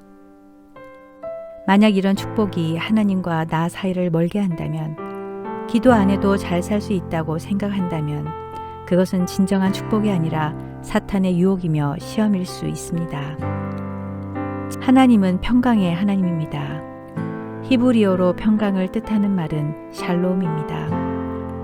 샬롬이 의미하는 평화는 물질적인 만족감이나 힘으로 세상을 평정하는 것을 의미하는 것이 아니라 내적이며 정신적인 것입니다. 샬롬은 하나님으로부터 오는 전적인 축복이며 고귀한 선물입니다. 히브리인들은 건강한 자나 성공한 자는 물론 병든 자나 실패한 자들, 떠나는 친구나 태어나는 아기에게도 샬롬 라켐, 즉 모두에게 평강이 있을지어다 라는 인사를 주고받았습니다. 예수님은 부활하신 후 두려움에 떨고 있는 제자들에게 나타나 제일 먼저 평강이 있을지어다 라고 말씀하셨습니다. 인간에게 가장 큰 불행은 공포와 두려움입니다. 연약한 우리에게 필요한 것은 내적, 정신적 평강입니다. 주께서 심지가 견고한 자를 평강하고 평강하도록 지키시리니 이는 그가 주를 신뢰함이니이다. 심지가 견고한 자는 하나님만을 굳게 붙잡고 의지하는 마음을 가진 사람을 의미합니다. 성경은 주님을 믿고 따르는 사람에게 참된 평화를 주신다고 말씀하셨습니다. 말기 암 환자로 힘든 삶을 살았던 고 유석경 전도사는 행복에 대해서 이렇게 말했습니다. 나를 처음 만난 사람 중 내가 암 환자라고 고백하면 농담하는 줄 압니다. 그만큼 저는 행복하고 기쁩니다. 왜냐하면 저는 하나님이 지으신 목적대로 살려고 하기 때문입니다. 제가 병이 낫는 것을 목표로 살았다면 불행했을 것입니다. 하지만 저는 상황이 제 행복을 좌우할 수 없다는 것을 굳게 믿습니다. 상황이 어려우면 불행하고 상황이 좋으면 행복하다는 것은 큰 착각입니다. 완벽한 상황 속에서도 불행한 사람은 얼마든지 있습니다. 그렇습니다. 우리는 가진 것이 없어도 남편이 힘들게 하고 아들이 속을 썩여도 그리고 육신의 고통이 극심해도 행복할 수 있습니다. 왜냐하면 예수 그리스도가 계시기 때문입니다. 우리는 예수님 한 분 때문에 행복합니다. 비록 무화과 나무가 무성하지 못하며 포도나무에 열매가 없으며 감람나무에 소출이 없으며 밭에 먹을 것이 없으며 우리의 양이 없으며 외양간에 소가 없을지라도 나는 여호와로 말미암아 즐거워하며 나의 구원의 하나님으로 말미암아 기뻐하리로다. 하박국 3장 17절에서 18절 말씀입니다. 내 마음대로 살 때 행복이 오는 것이 아니라 나를 이 땅에 존재하게 하신 하나님의 뜻을 생각하고 그 뜻대로 살려고 애쓸 때 나는 진정 잘 사는 사람이고 행복한 삶을 사는 사람이 되는 것입니다. 여러분도 주님을 신뢰함으로 주 안에서 샬롬 라켐을 외치며 평강의 하나님과 함께 세상이 줄 수 없는 참 평강을 누리시길 기도합니다. 평강을 주시는 하나님 아버지, 주님의 말씀 안에서 주님이 부어주시는 놀라운 능력으로 평강이 넘치는 행복한 삶을 살게 하소서. 걱정, 불안, 두려움을 예수 그리스도의 이름으로 다 떨쳐버리고 기도와 간구를 통해 기쁨과 감사함으로 나의 생각과 마음을 지켜주시고 세상이 줄 수 없는 참 기쁨과 참 평안을 누리게 하소서. 예수님 이름으로 기도드립니다. 아멘.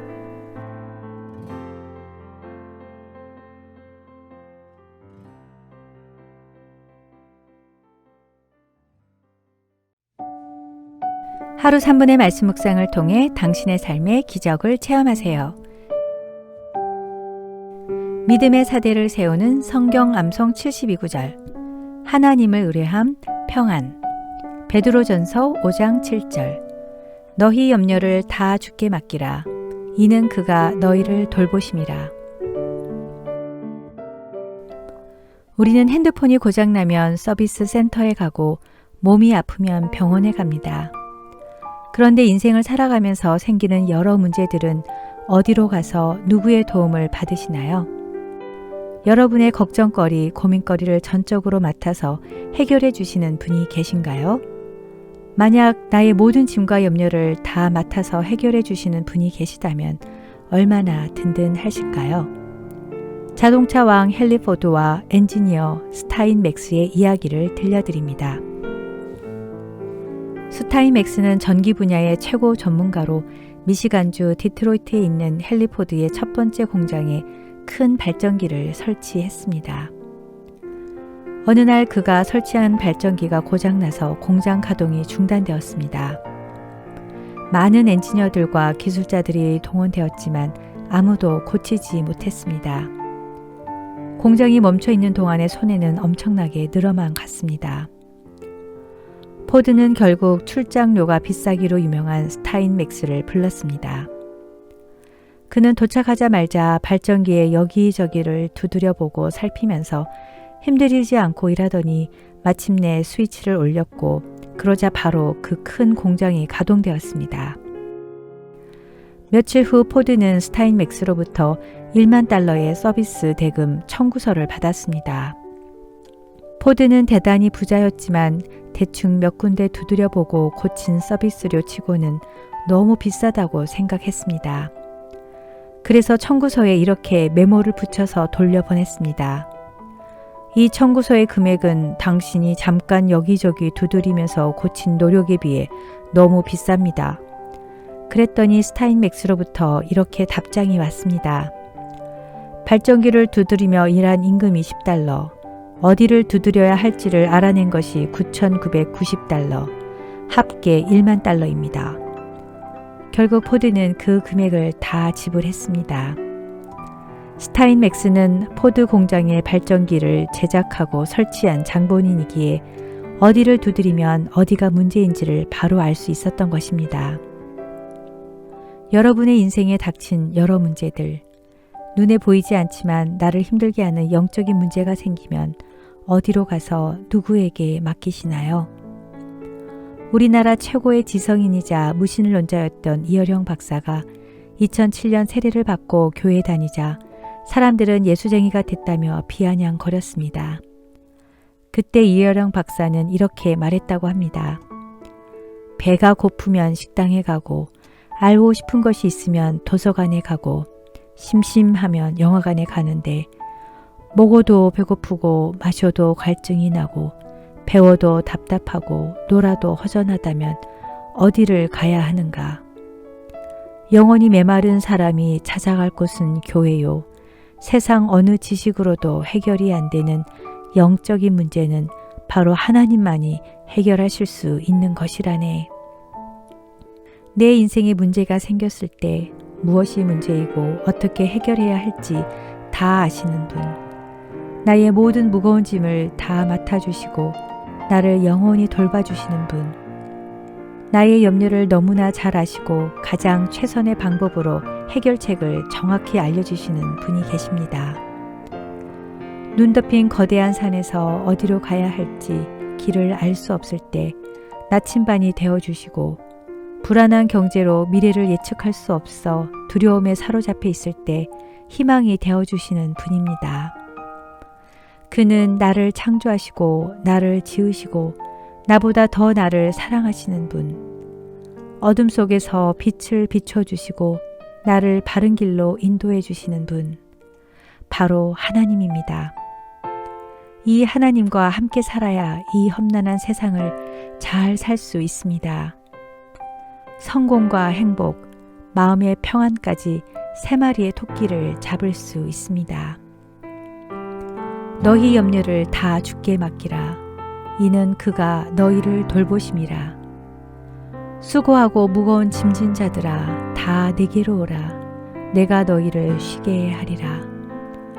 이스라엘 백성들이 모세를 따라 애굽을 떠나 홍해까지 왔을 때 건너갈 다리도 없고 배도 없었습니다. 바로 왕의 대군대가 그들을 잡기 위해서 쫓아오고 있을 때 모세가 하나님께 부르짖어 기도하자 하나님께서 홍해를 가르시고 바다에 길을 만드는 역사를 이루어 주셨습니다. 우리는 한치 앞을 내다볼 수 없는 연약한 존재이기에 하나님께 길을 열어달라고 기도로 간구해야 합니다. 하나님은 길을 만드실 뿐 아니라 길을 인도하시는 분이십니다. 사람이 마음으로 자기의 길을 계획할지라도 그의 걸음을 인도하시는 이는 여호와시니라. 잠언 16장 9절 말씀입니다. 아무리 길을 잘 만들어 놓아도 인도해 주시지 않으면 아무 소용이 없습니다. 눈 덮인 산속에서 아무리 우수한 장비를 가지고 많은 훈련을 쌓았다 할지라도 능숙한 현지인의 안내가 없으면 사고를 당하듯 낮에는 구름 기둥으로 밤에는 불 기둥으로 하나님이 우리를 인도해 주셔야 잘 살 수 있습니다. 우리 하나님은 우리보다 항상 먼저 가셔서 길을 준비하시는 분, 예비하시는 여호와 일의 하나님이십니다. 이를 행하시는 여호와, 그것을 만들며 성취하시는 여호와, 그의 이름을 여호와라 하는 이가 이와 같이 이르시도다. 너는 내게 부르짖으라. 내가 내게 응답하겠고 내가 알지 못하는 크고 은밀한 일을 내게 보이리라. 예레미야 33장 2절에서 3절 말씀입니다. 하나님께서는 이를 행하시기 위해 우리가 기도하기를 원하십니다. 우리가 부르짖으며 기도하면 하나님께서 예비해 놓으신 크고 은밀한 일을 보여주시고자 기다리고 계십니다.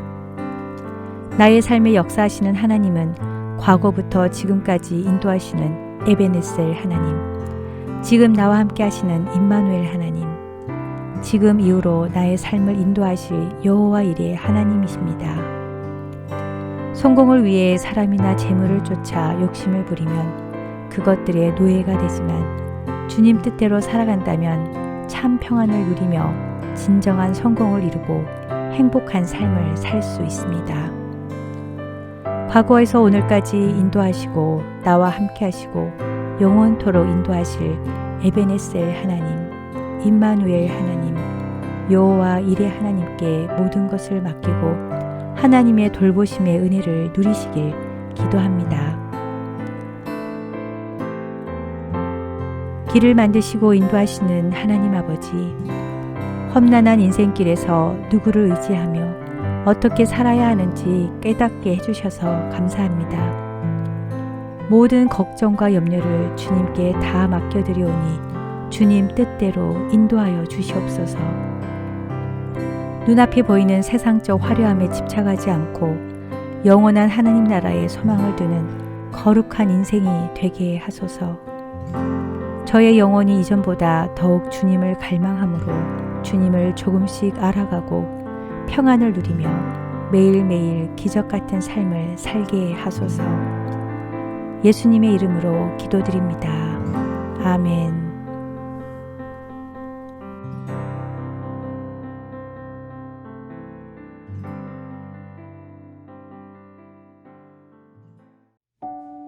하루 3분의 말씀 묵상을 통해 당신의 삶의 기적을 체험하세요.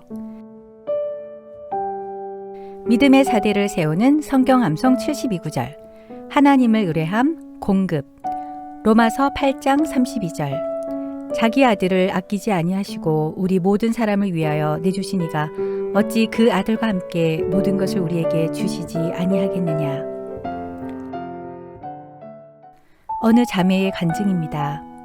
저희 가족은 여행에서 돌아오다가 큰 사고를 당하고 말았습니다. 그 사고로 저는 보조다리 없이는 걸을 수 없게 되었습니다. 저보다는 덜했지만 아빠도 보조다리 없이는 걸을 수가 없었습니다.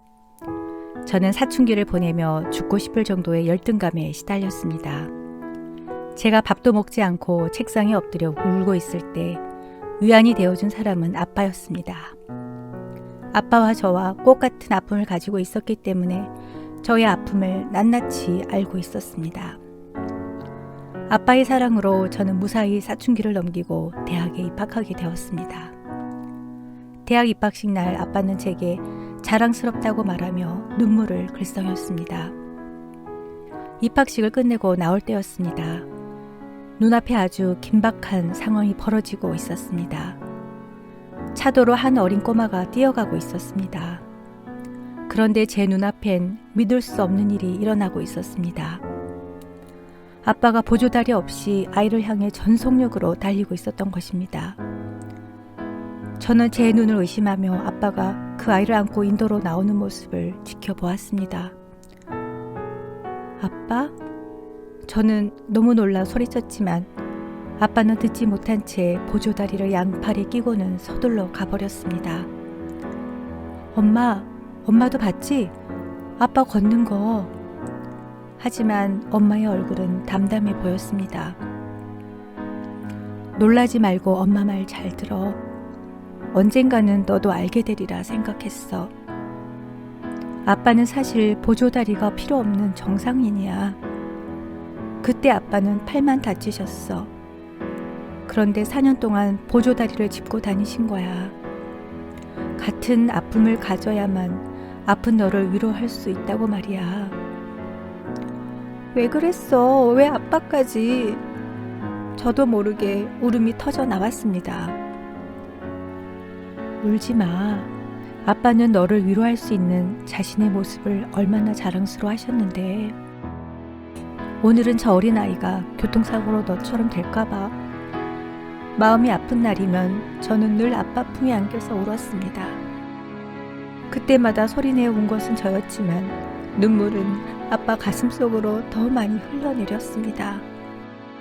아버지, 이 아버지의 마음은 하나님 아버지의 마음이요 예수님의 목자의 마음입니다. 우리가 은혜를 받으면 성령님께서 우리의 마음속에 이 아버지의 마음을 주십니다. 자기 아들까지도 아끼지 않으시고 우리 모두를 내어주신 분께서 그 아들과 함께 우리에게 모든 것을 은혜로 주지 않으시겠습니까? 우리를 향한 아버지의 마음은 어떤 마음일까요? 첫째, 아버지의 마음은 선한 목자와 같은 마음입니다. 목자는 자기 양이 누구인지 알고 그 양의 아픔과 약점을 알고 앞으로 어떻게 될 것인지도 알고 사랑합니다. 선한 목자는 양들을 돌보고 사랑을 베풀 뿐만 아니라 양들을 위해서 목숨까지도 버립니다. 사람이 주고받는 사랑은 조건적인 사랑 또는 이기적인 사랑입니다. 그래서 항상 계산이 앞섭니다. 이익이 될까, 손해가 될까를 먼저 생각합니다. 따라서 사람은 자기에게 이익이 될 것 같으면 수단과 방법을 가리지 않고 덤벼들고 손해가 될 것 같으면 부모나 자식이라도 멀리하는 존재입니다. 그러나 우리 주님이 우리를 향해서 나는 선한 목자라고 말씀하십니다. 손해될 것을 아시면서도 사랑하시는 사랑이 예수님이 우리를 향해서 베푸시는 사랑입니다. 이것이 바로 하나님의 마음, 우리의 영적인 아버지의 마음입니다. 둘째, 아버지의 마음은 집 나간 아들이 돌아오기를 기다리는 마음입니다. 유산을 가지고 집을 나간 패료나 아들일지라도 돌아오기를 기다리고 돌아왔을 때 행하셨던 아버지의 행동이 우리 인생들에게 향하신 하나님의 마음입니다. 아버지여, 내가 하늘과 아버지께 죄를 얻었사오니 다시는 아버지의 아들이라 일컬음을 감당치 못하겠나이다 라고 말하는 순간 아버지는 아들의 말문을 막으면서 아들의 목을 끌어안고 입을 맞추었습니다. 아버지는 아들이 돌아왔기 때문에 용서한 것이 아니라 아버지는 이미 다 용서해 놓고 그 아들이 돌아오기만을 기다리고 있었습니다. 아버지는 우리의 과오나 허물이나 실수나 과거를 묻지 않으시는 사랑입니다. 더 나아가서 아버지는 그 아들이 새 출발을 할 수 있도록 아들의 신분과 권위, 자유함을 완전히 회복시켜 주셨습니다.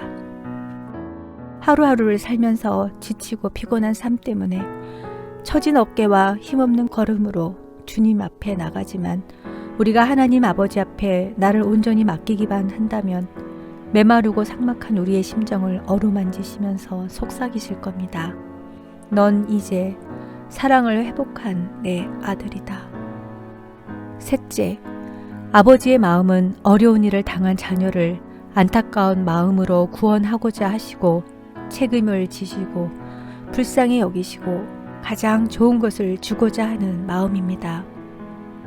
사로잡힌 조카 롯을 구원하고자 하는 아브라함의 마음, 귀신 들린 딸을 구원하러 예수님을 찾아온 가나안 여인의 마음, 끝까지 책임지고자 희생하는 마음입니다.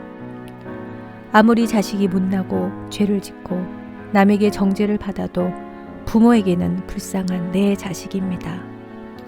아들 압살롬이 반역하여 왕이 되고자 하여 쫓겨다니며 피난 생활을 했던 아버지 다윗도 그 아들 압살롬의 죽음 소식을 들었을 때 통곡하며 슬피 우는 것이 아버지의 마음입니다. 우리가 회복해야 할 것은 아버지의 마음입니다. 은혜를 받는다는 것은 아버지의 마음을 회복하는 것입니다. 아버지의 마음, 어머니의 마음을 가진 사람들이 모인 공동체는 향기가 있고 희생, 눈물, 감격이 넘치는 천국이 됩니다. 아버지의 마음을 가진 자에게 하나님은 성령의 은사, 사랑의 능력을 부어주셔서 주님의 도구로 귀하게 사용하십니다. 몸을 일으켜 빛의 자리로 나아가십시오. 내가 있어야 할 자리, 하나님 아버지의 곁으로 돌아가십시오. 아브라함의 하나님, 이삭의 하나님, 이스라엘의 하나님, 부족한 저를 하나님의 자녀로 삼아주심을 감사드립니다. 제가 하나님 아버지의 마음을 알고 하나님 아버지의 뜻대로 순종하며 살게 하소서.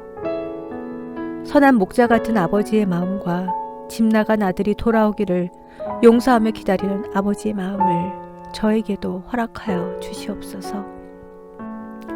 자기 양의 형편과 처지를 알 뿐만 아니라 친히 나무에 달려 목숨을 내어주사 우리의 생명을 구해주신 아낌없이 주는 사랑, 거룩한 아버지의 마음을 회복시켜 주시옵소서.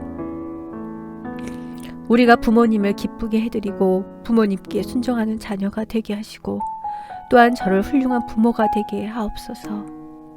나의 자녀를 이해할 수 있게 하시고 그들이 말하려는 것을 진지하게 듣게 하시며 그들의 모든 질문에 부드럽게 대답할 수 있게 도와주시옵소서. 예수님 이름으로 기도합니다. 아멘.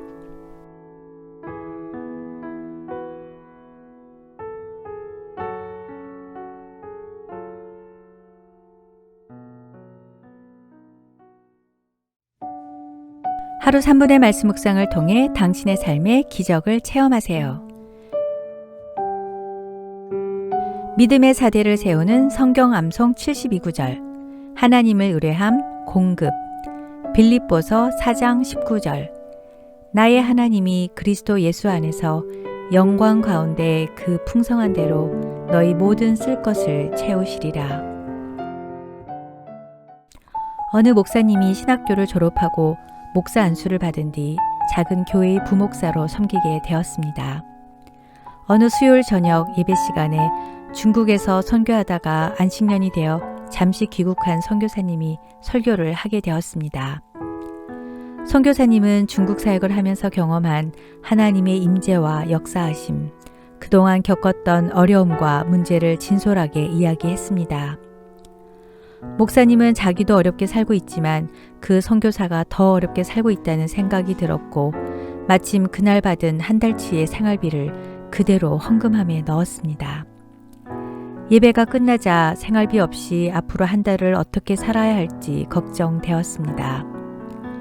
뒷정리를 하고 맨 나중에 예배당에서 나오는데 한 해군 소위가 약혼녀를 데리고 와서 결혼식 주례를 부탁했습니다.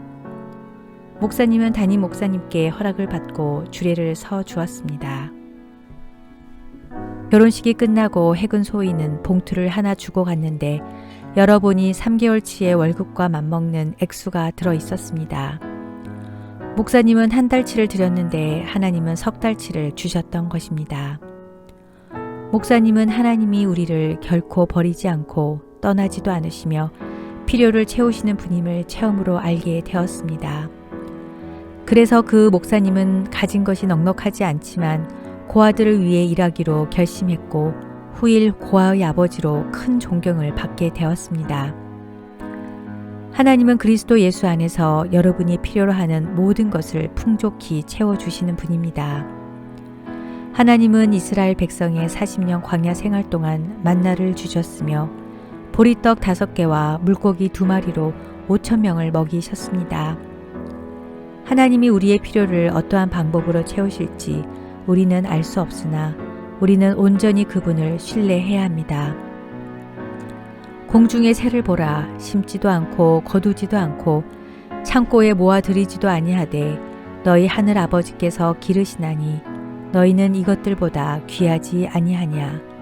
마태복음 6장 26절 말씀입니다. 우리 하나님은 공중에 나는 새를 먹이시고 들에 핀 백합화도 입히십니다. 하물며 하나님의 자녀들인 우리야 말할 것이 무엇이냐고 반문하고 있습니다. 무엇을 먹을까, 무엇을 입을까, 어떻게 살까 하는 걱정과 염려는 이방인들이나 하는 것입니다. 하나님은 전지전능하시고 기적을 행하시고 우리의 삶을 책임져 주시고 모든 것을 소유하시고 우리의 필요를 아시고 공급해 주십니다. 그러나 그 공급에만 집중하면 안 됩니다. 이쁜 어항 속 물고기들은 매일 아침 자신들에게 먹이를 주는 분이 누구인지, 얼마나 주인이 자신을 사랑하는지에는 관심이 없고 오직 먹이에만 관심을 둡니다. 만약 모든 것을 공급하시고 복을 주시는 분은 하나님인데 하나님에 대해서는 나 몰라라 하고 돈과 재물에만 관심을 둔다면 우리는 어항 속 물고기와 같을 것입니다.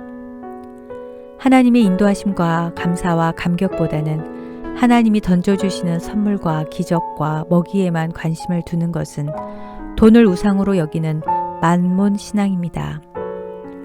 하나님은 우리의 필요를 채우시지만 욕구나 욕심까지 채우겠다고 약속하지는 않으셨습니다. 우리가 살아가기 위해 떡을 구하는 기도도 필요하지만 떡을 주시는 하나님이 누구신지, 하나님이 왜 만나를 주시는지, 만나를 통해서 어떤 일을 하길 원하시는지, 나를 향한 하나님의 뜻과 사랑에 집중해야 합니다. 너희는 먼저 그의 나라와 의를 구하라. 그리하면 이 모든 것을 너희에게 더하시리라. 마태복음 6장 33절 말씀입니다. 하나님은 모든 것을 다 채워주시되 먼저 그의 나라와 의를 구하길 원하십니다. 하나님께서 말씀하신 모든 것이란 사람들이 행복하다고 생각하는 모든 것, 즉 먹을 것, 입을 것, 쓰고 사는 모든 것과 영적인 배고픔과 목마름까지도 채워주심을 말합니다.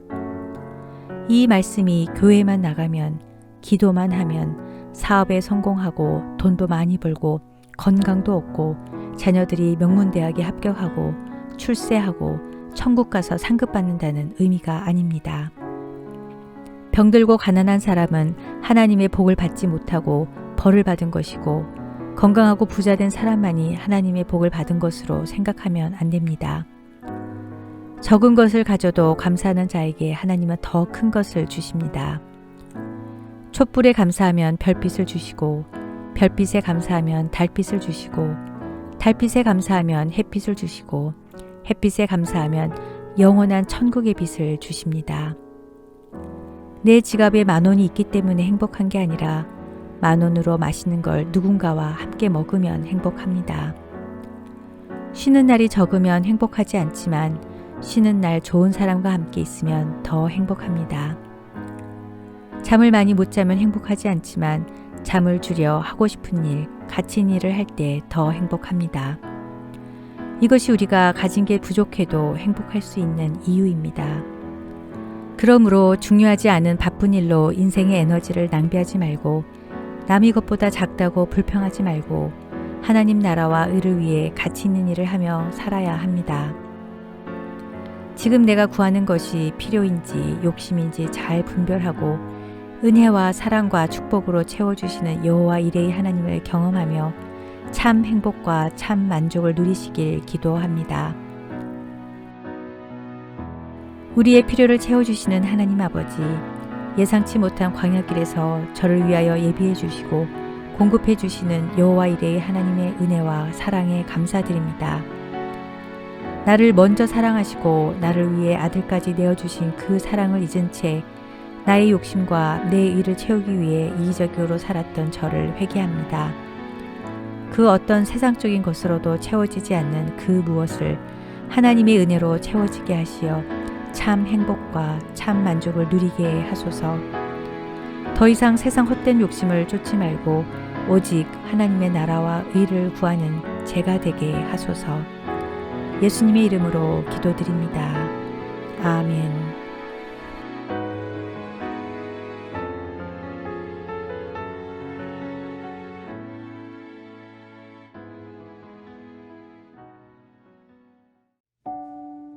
하루 3분의 말씀 묵상을 통해 당신의 삶의 기적을 체험하세요.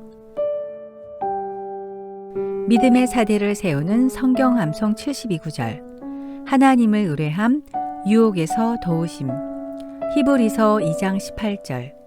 그가 시험을 받아 고난을 당하셨은즉 시험 받는 자들을 능히 도우실 수 있느니라. 믿음으로 사는 우리 주위에는 항상 마귀의 시험과 위협이 도사리고 있습니다. 신앙생활을 잘 하다가도 예기치 않은 어려움, 고난이 닥쳤을 때 사탄은 우리가 좌절하여 다시 일어나지 못하고 하나님을 부인하고 떠나도록 우리를 시험합니다. 시험을 받아 고난을 받았지만 하나님의 은혜로 승리한 한 자매 이야기를 들려드립니다. 서핑에 천부적인 재능을 지닌 벳서니는 하와이 카우아이에서 태어나 서핑을 즐기는 부모의 영향으로 매일 바다에서 놀고 바다에서 배우며 성장했습니다. 걸음마보다 서핑을 더 먼저 배운 그녀에게 서핑은 최고의 스포츠이자 친구였으며 프로 서퍼가 되는 것은 그녀의 꿈이었습니다. 13살이 되던 해 하와이 주 결선 서핑 대회에 출전한 그녀는 1위로 예선을 통과했고 세계 월드컵에 입상해 미래가 보장된 삶을 살았습니다. 그러던 어느 날 그녀에게 갑자기 청천벽력과 같은 일이 일어났습니다. 친한 친구의 가족과 함께 서핑을 나갔다가 바다 한가운데서 상어의 공격을 받은 것입니다. 그녀는 팔 하나를 잃었고 혈액의 60%가 빠져나가 목숨만 겨우 건졌습니다. 의사가 살아있는 기적이라고 표현할 만큼 구사일생으로 살았고 연일 언론의 관심을 받았습니다. 그러나 한쪽 팔을 잃은 슬픔과 무너진 자신의 꿈으로 힘든 시간을 보냈고 믿었던 하나님을 원망하며 지냈습니다. 거기다 감염과 치료의 고통에 시달리며 하루하루를 간신히 버텼습니다. 가족과 친구들의 사랑의 힘으로 다시 서핑을 시작했지만 벳서니는 한 팔로는 균형을 잡지 못해 파도를 이기지 못하고 포기했습니다. 좌절했던 벳서니는 태국의 쓰나미 현장에 봉사활동을 나갔다가 그곳에서 많은 것을 깨달았으며 다시 서핑을 시작했고 다시 경기에 나간다는 목표를 세우고 훈련을 시작했습니다. 일반인도 가만히 서 있기 힘든 파도 위에서 한 팔로 파도를 타며 언제 끝날지 모르는 훈련을 계속했습니다. 그녀는 사고 발생 2년 후 다시 경기에 나가 세계 챔피언이 되었습니다. 그녀의 이 감동적인 실화는 영화 소울 서퍼로 제작되었습니다. 그녀는 이렇게 말합니다. 하나님에 대한 믿음이 있다면 불가능은 없습니다. 저에게 일어난 일들이 없었다면 여러분 앞에 설 기회도 없었을 것입니다. 두 팔 이었을 때보다 더 많은 사람을 끌어안을 수 있게 되어 감사할 따름입니다. 여러분은 이런 예기치 않은 사고 앞에서도 신앙의 절개를 지킬 자신이 있으신가요?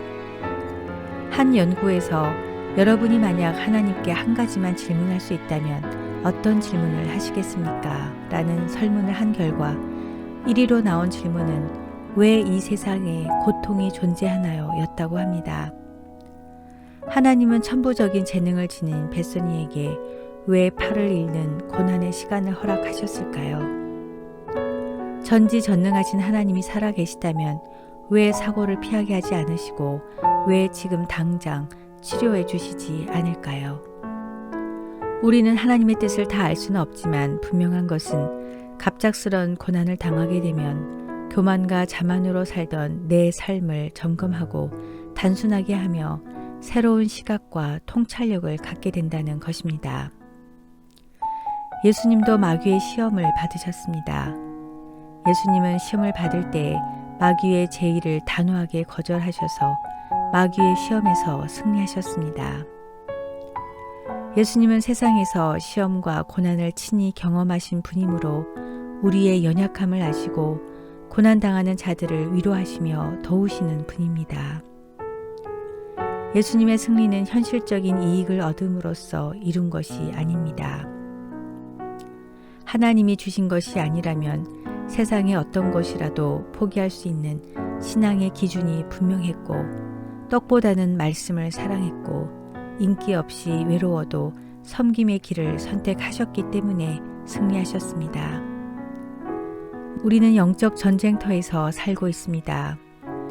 마귀는 부드럽고 달콤하게 우리를 유혹함으로 하나님과 멀어지게 하고 우리의 약점을 공격함으로 우리의 믿음과 신앙을 시험합니다. 따라서 우리는 시험에 빠지지 않게 하시고 악으로부터 구해 주옵소서라는 주기도문을 매일 기도해야 합니다. 시험이나 고난 그 자체는 결코 좋은 것이 아닙니다. 그러나 하나님은 우리의 믿음을 더 굳건하게 하고 삶을 더 풍성하게 하시려고 고난을 사용하시기도 합니다. 고난은 신앙의 과정이지 목표가 아닙니다. 우리는 고난 속에서 강해지고 고난 속에서 지혜로워지고 고난 속에서 성장합니다. 고난을 당하는 순간에는 삶이 온통 무너지는 것 같지만 나중에 하나님의 축복을 경험하고 나면 유익한 순간이었다는 사실을 깨닫게 됩니다. 진짜 고난을 당하면 기도도 찬송도 안 나올 때가 있습니다. 그럴 때 그 문제가 당장 해결되지 않을지라도 하나님을 믿음으로 의지하며 주님께 전적으로 의탁해야 합니다. 하나님이 고난을 허락하신 이유는 우리가 전적으로 그분만 바라보는 믿음을 갖게 하시기 위함입니다. 하나님은 모든 축복이 자신에게서 오는 것임을 우리가 깨닫기를 원하십니다. 시험과 고난이 없는 것이 축복이 아닙니다. 시험과 고난이 있지만 시험에 빠지지 않고 고난 중에도 나와 함께 하시는 주님과 동행하며 영혼의 기쁨을 잃지 않는 것이 축복입니다. 고난의 시간을 혼자 해결해 보려고 안간힘을 쓰지 말고 주님께 다 온전히 내려놓으십시오. 사람이 감당할 시험 밖에는 너희가 당한 것이 없나니 오직 하나님을 믿부사 너희가 감당하지 못할 시험 당함을 허락하지 아니하시고 시험 당할 즈음에 또한 피할 길을 내사 너희로 능히 감당하게 하시느니 고린도전서 10장 13절 말씀입니다.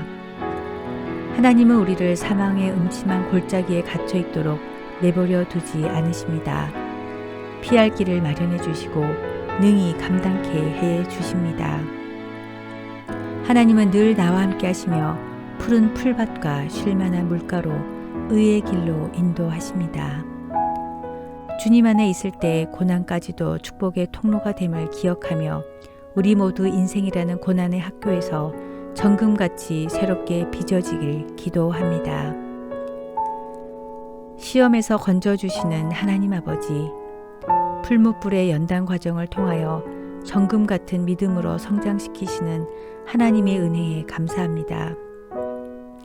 사탄의 시험에 들어 낙심해 있는 저를 불쌍히 여기시고 위로해 주시고 다시 일어설 수 있는 용기와 소망을 주시옵소서.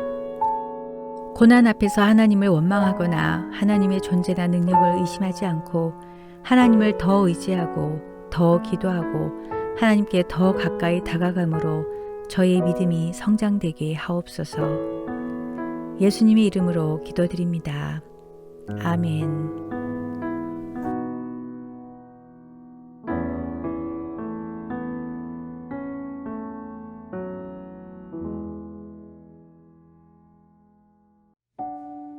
하루 3분의 말씀 묵상을 통해 당신의 삶의 기적을 체험하세요. 믿음의 사대를 세우는 성경 암송 72구절. 하나님을 의뢰함, 유혹에서 도우심. 시편 119편 9절 11절. 청년이 무엇으로 그의 행실을 깨끗하게 하리이까? 주의 말씀만 지킬 따름이니이다. 내가 주께 범죄하지 아니하려 하여 주의 말씀을 내 마음에 두었나이다.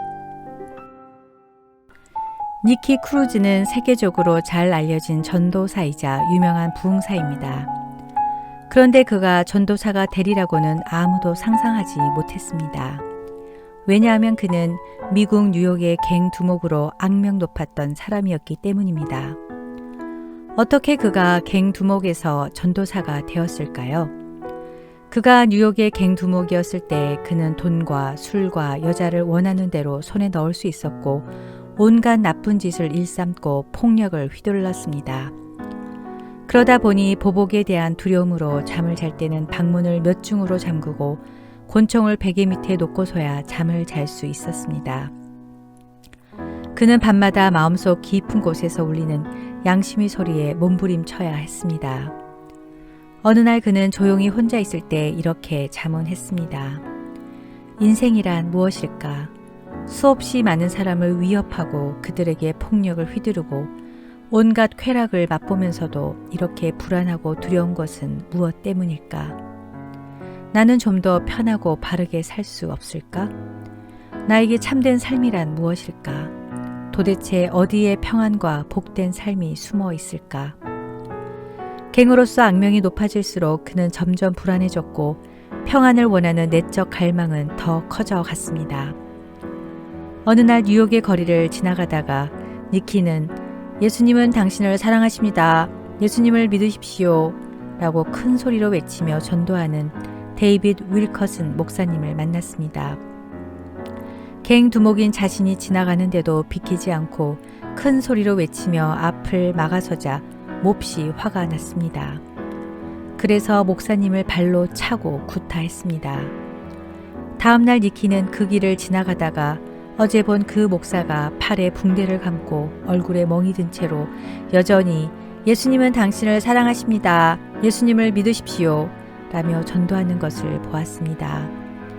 이 모습을 본 그는 깜짝 놀라 지옥이나 가거라 라며 침을 뱉었습니다. 그러자 목사님은 그의 바지춤을 붙잡은 채로 지금 회개하지 않으면 나중에 어떻게 그리스도 앞에 서겠습니까? 라며 말했습니다. 바로 이때 성령님이 니키에게 강력히 역사하기 시작했습니다. 그는 가슴 깊이 부딪혀오는 강력한 진동에 굴복하고 말았습니다. 아, 여기에 진정한 길이 있었구나 라고 생각하면서 그는 그 자리에서 무릎을 꿇고 예수님을 믿겠다고 말한 뒤 회개하고 자복했습니다. 그 후 그는 갱 생활을 청산하고 미국과 유럽을 오가면서 열심히 예수님을 증거하는 부흥사가 되었습니다. 그는 그의 베스트셀러 자서전 Run Baby Run, 달려라 니키에서 이렇게 고백했습니다. 제가 20대 초반의 젊은 나이였을 때 제가 전도사가 되리라는 것은 상상조차 할 수 없었습니다. 저는 그저 길거리 세상 물정에 익숙했고 그것이 제가 아는 전부였습니다. 저는 제 장래에 대해 혼란스러웠습니다. 저는 하나님께서 제 인생을 위해 계획하신 것을 상상조차 못했습니다. 예수님을 영접한 후 저는 단지 예수님과 사랑에 빠졌고 그분 임재 안에서 그저 새로운 여생을 보내기를 원했습니다. 저의 성경 지식은 부족했습니다. 저는 사투리도 심했을 뿐더러 예의도 없었습니다. 그러나 저는 열정을 가지고 예수님을 사랑했고 그분이 내게 무엇을 요구하시든 순종하기로 작정했습니다. 저는 신실함을 지키기 위해 최선을 다했습니다. 그리고 하나님은 절대 저를 실망시키지 않으셨습니다. 알코올 중독이나 게임 중독, 성 중독, 도박, 쾌락 등 욕망과 유혹이 많은 청년들은 어떻게 그들의 삶을 깨끗하게 유지할 수 있을까요? 성경은 주님의 말씀에 따라 살면 깨끗하게 유지할 수 있고 주님의 말씀을 마음속에 두면 죄를 짓지 않을 수 있다고 말합니다. 오직 주님이 내 안에 들어오셔야 주님께서 우리의 마음을 새롭게 변화시켜 주십니다. 사탄의 유혹에 빠지지 않고 나쁜 중독에서 벗어나기 위해서는 어떻게 해야 할까요? 첫째, 하나님의 말씀으로 충만해야 합니다. 사탄은 항상 나의 약한 곳을 공격합니다. 나의 약한 곳이 어딘가를 깨달아서 마귀로 하여금 틈을 공격하지 못하도록 완전 무장을 해야 합니다. 하나님의 전신갑주를 입고 빛의 갑옷을 입고 의의 병기를 가지고 성령의 검인 말씀을 붙잡고 있으면 즉시 분별하고 물리칠 수 있습니다. 에베소서 6장 17절에서 20절 구원의 투구와 성령의 검, 곧 하나님의 말씀을 가지라. 모든 기도와 간구를 하되 항상 성령 안에서 기도하고 이를 위하여 깨어 구하기를 항상 힘쓰며 여러 성도를 위하여 구하라. 둘째, 기도해야 합니다. 베드로전서 4장 7절 만물의 마지막이 가까이 왔으니 그러므로 너희는 정신을 차리고 근신하여 기도하라. 셋째, 믿음으로 살아야 합니다. 마가복음 9장 23절 예수께서 이르시되 할 수 있거든이 무슨 말이냐 믿는 자에게는 능히 하지 못할 일이 없느니라 하시니. 넷째, 범사에 불평과 원망을 하지 말아야 합니다. 감사하는 것은 하나님의 뜻이며 하나님의 구원으로 가는 지름길입니다. 데살로니가전서 5장 18절. 범사에 감사하라. 이것이 그리스도 예수 안에서 너희를 향하신 하나님의 뜻이니라. 다섯째, 성령 충만해야 합니다. 갈라디아서 5장 16절. 내가 이르노니 너희는 성령을 따라 행하라. 그리하면 육체의 욕심을 이루지 아니하리라. 우리 모두 말씀과 기도 생활에 집중하여 사탄의 유혹에 빠지지 않고 주님이 쓰시기에 합당한 깨끗하고 겸손한 그릇이 되길 기도합니다. 승리의 하나님 아버지, 주님의 말씀과 믿음으로 성령 충만하게 하사 사탄의 시험과 유혹에 빠지지 않도록 분별력을 갖게 하소서. 저를 시험에 들지 않도록 모든 죄의 영향력으로부터 보호하여 주시고 말씀에 순종하고 말씀대로 살도록 붙잡아 주시옵소서. 헛되고 일시적인 세상적인 쾌락과 중독으로 인생을 낭비하지 않게 하시고 해야 될 것과 하지 말아야 될 것을 분별하여 말씀대로 순종하며 거룩하게 살게 하소서. 주님과의 관계를 가로막는 것을 과감하게 내려놓을 수 있는 용기와 믿음도 허락하여 주시옵소서. 예수님 이름으로 기도드립니다. 아멘.